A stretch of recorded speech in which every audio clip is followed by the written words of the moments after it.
Grande realização, nobres senhores. Para mim é uma honra, um grande prazer tê-lo aí coladinho do meu lado. Siga-me pelas redes sociais, pelo YouTube e vamos que vamos entreter. Aqui você tem direito à informação.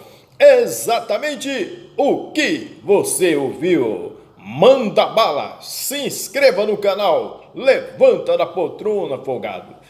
Compartilha, comenta e vamos entreter. Mantenha-se atualizado e informadíssimo. Aqui estou aberto à sua colocação, à sua complementariedade.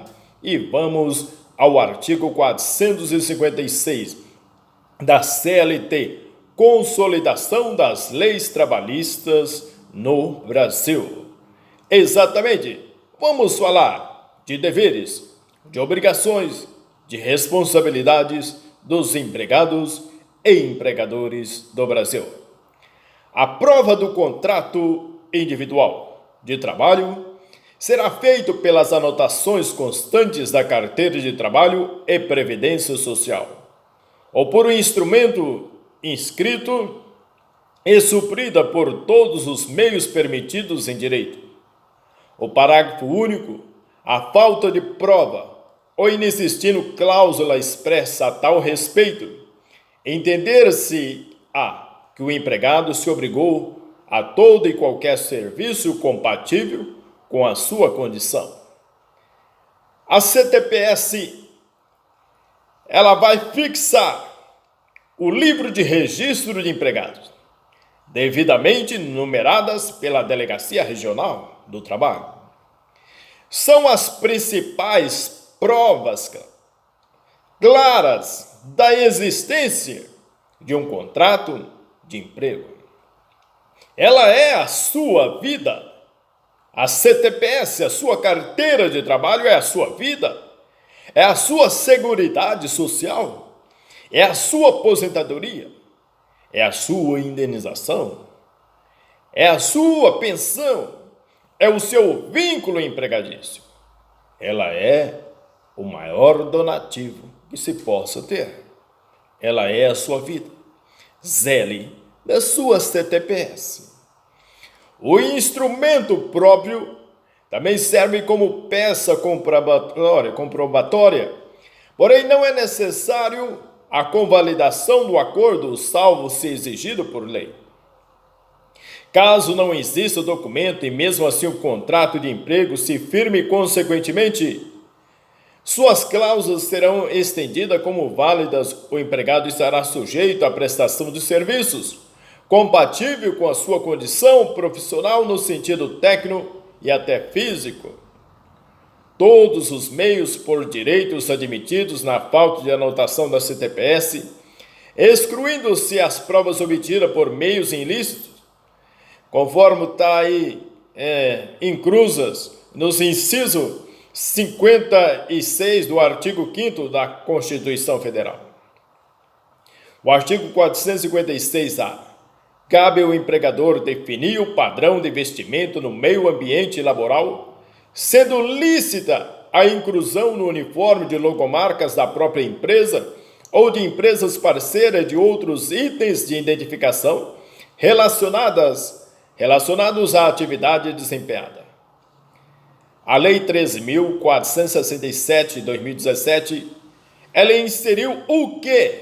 O comando com o objetivo de evitar quaisquer tipos de danos de ordem moral quanto à utilização de logotipos ou mesmo de titulações que possam ofender a imagem do trabalhador. Os tribunais do trabalho têm decisões diversas em que determinadas vestimentas criam situações de constrangimento e humilhação aos empregados. Assim, o presente artigo busca evitar tais prejuízos e limita que a apresentação funcional que seja condizente com a atividade desempenhada pelo trabalhador. Muitos trabalhadores se sentem envergonhados por causa do tipo de vestimenta.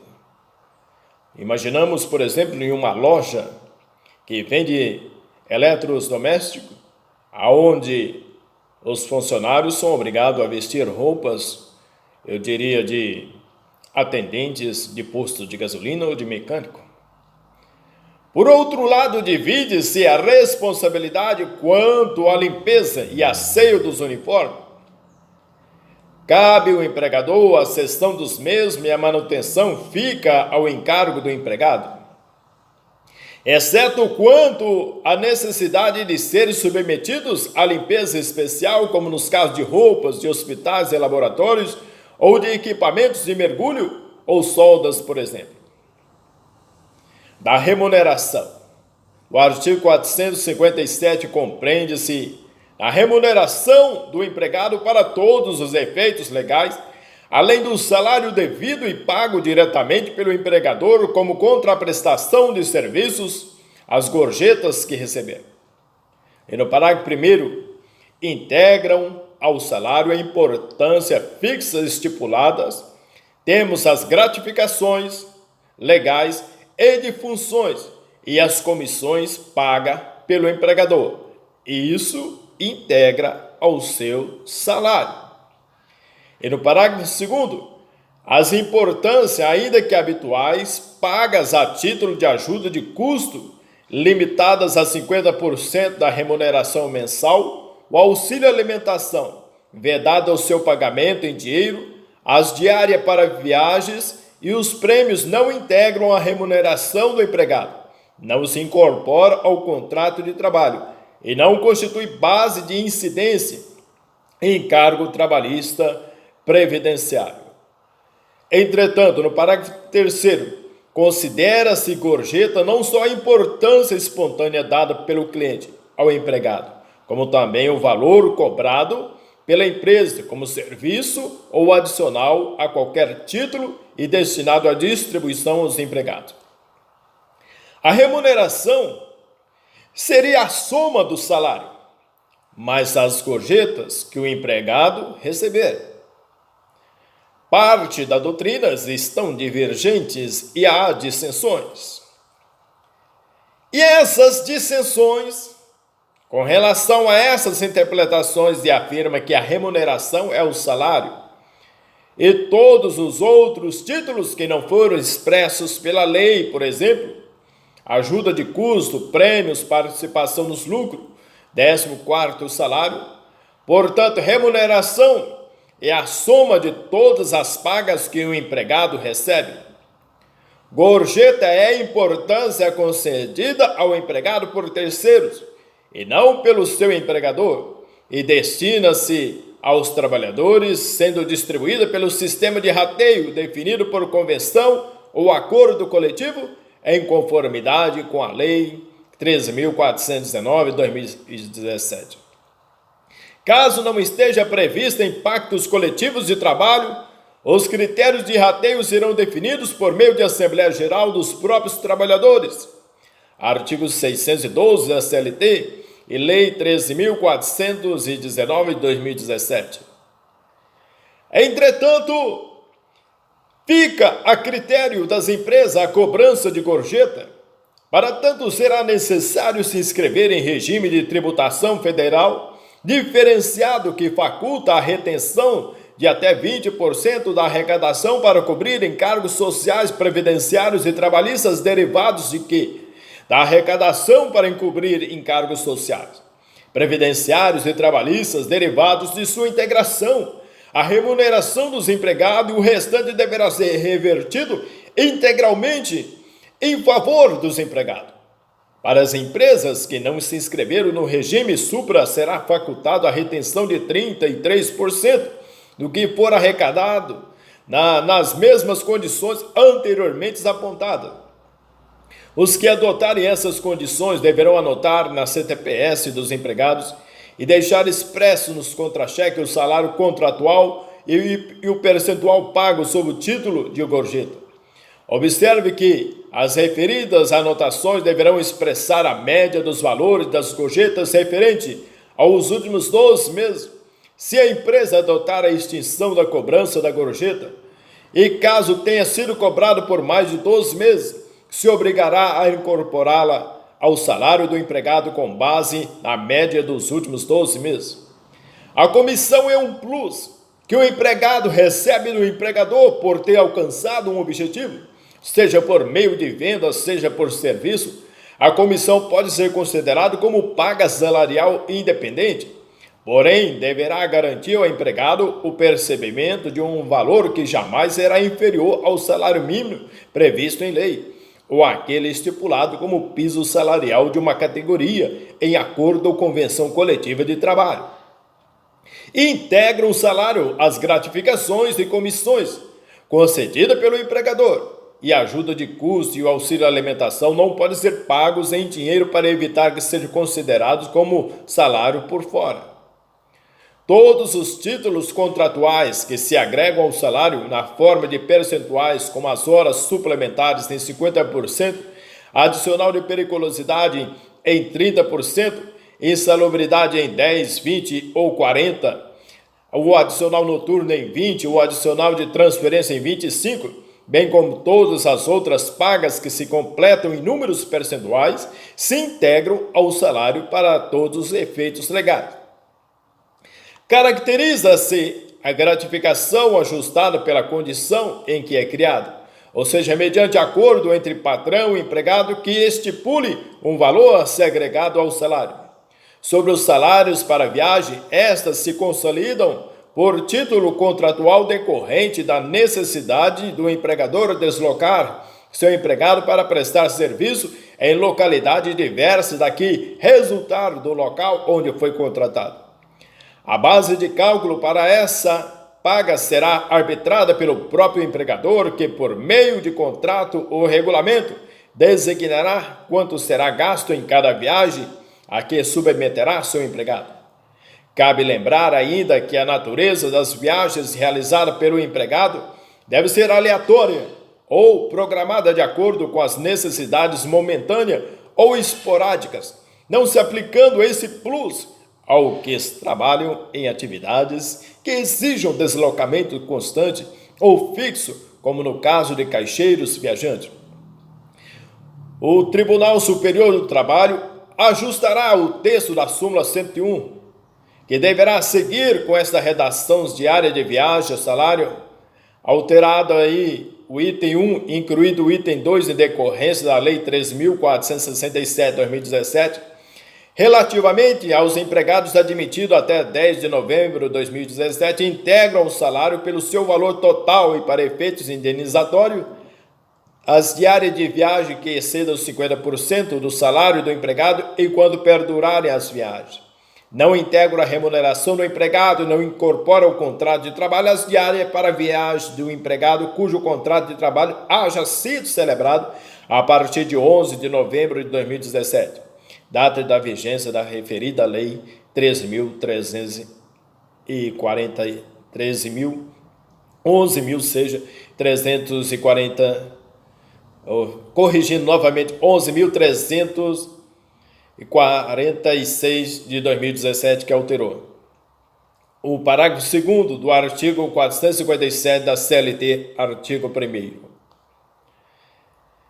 Enquanto os cálculos do Tribunal Superior do Trabalho deverá corrigir o que a súmula 318, para que o texto seja diárias, base de cálculo para sua integração no salário. Entretanto, tratando-se do empregado mensalista cujo contrato de trabalho haja sido firmado até 10 de novembro de 2017, a integração das diárias no salário deverá ser tomando-se por base o salário mensal por ele percebido e não o valor do dia de salário. Não integra a remuneração do empregado e não se incorpora ao contrato de trabalho as diárias para as viagens do empregado cujo contrato de trabalho haja sido celebrado a partir de 11 de novembro de 2017, data da vigência da referida Lei 3.467, que alterou o parágrafo 2º do artigo 457 da CLT e o artigo 1º.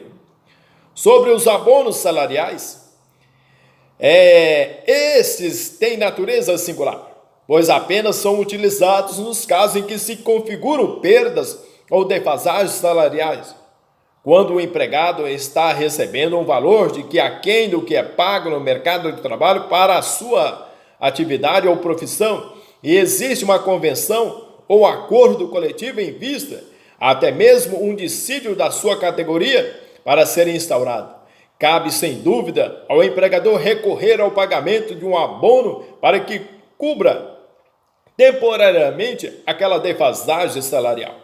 Com natureza provisória, os abonos devem ser caracterizados pela necessidade de cobrir uma perda de ganhos, até que seja providenciada solução definitiva. A jurisprudência dominante assevera que a gratificação por tempo de serviço integra o salário para todos os efeitos legais. Súmula 203 do Tribunal Superior do Trabalho.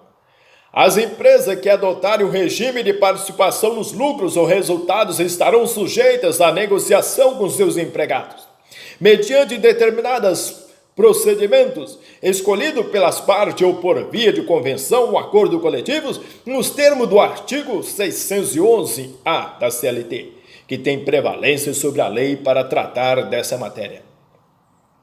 Serão considerados os índices de produtividade, qualidade ou lucratividade da empresa, bem como os programas de metas, resultados e prazos pactuados previamente. Tal participação não substitui ou complementa a remuneração devida a qualquer empregado e nem constitui base de incidência de qualquer encargo trabalhista, não se lhe aplicando o princípio da habitualidade.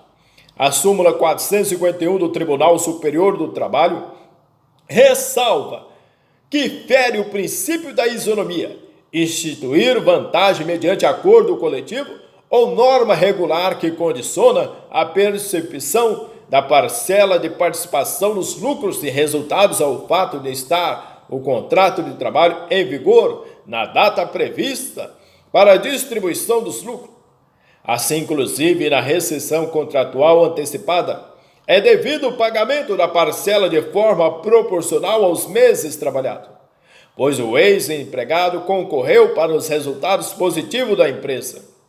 O prêmio é um benefício acertado entre empregador e empregado, sobre o valor do serviço ou negócio executado, assimilado pela lei como um tipo de gratificação ajustada, e poderá ser convertido na forma de bem, serviço ou valor em dinheiro ao empregado ou grupo de empregados pela qualidade do trabalho desenvolvido ou bom desempenho no exercício das atividades funcionais.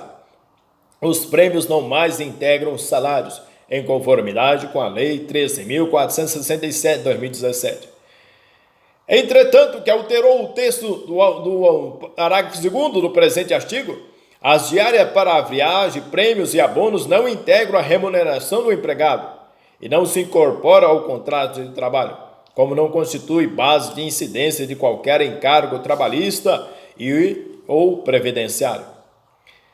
Entretanto, o artigo 458, além do pagamento em dinheiro, compreende-se no salário para todos os efeitos legais, a alimentação, habitação, vestuário e outras prestações in natura, que a empresa, por força do contrato ou do costume, fornecer habitualmente ao empregado, em caso algum será permitido o pagamento com bebidas alcoólicas ou drogas nocivas.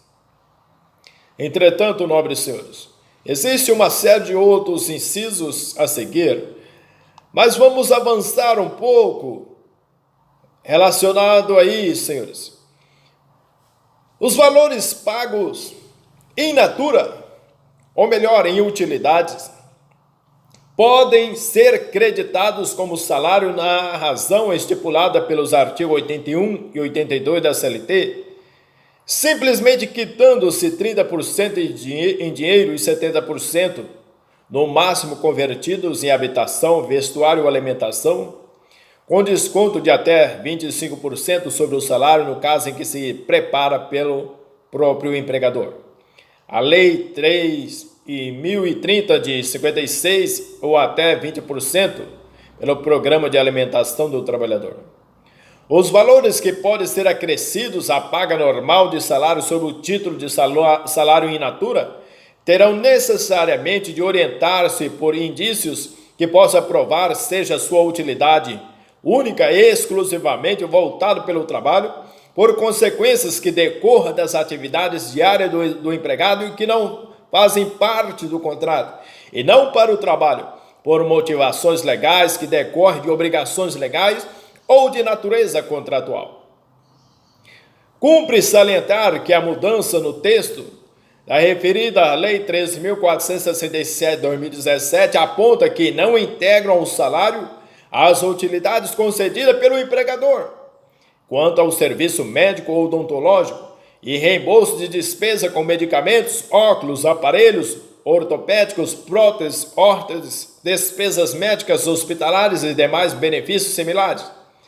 Na esteira dos benefícios concedidos pelo empregador ao empregado, assegura-se o direito à manutenção do plano de saúde ou de assistência médica oferecida pela empresa ao empregado, não obstante suspenso o contrato de trabalho em virtude de auxílio, doença, acidentário ou de aposentadoria por invalidez, de acordo com a previsibilidade legal da súmula 440 do Tribunal Superior do Trabalho.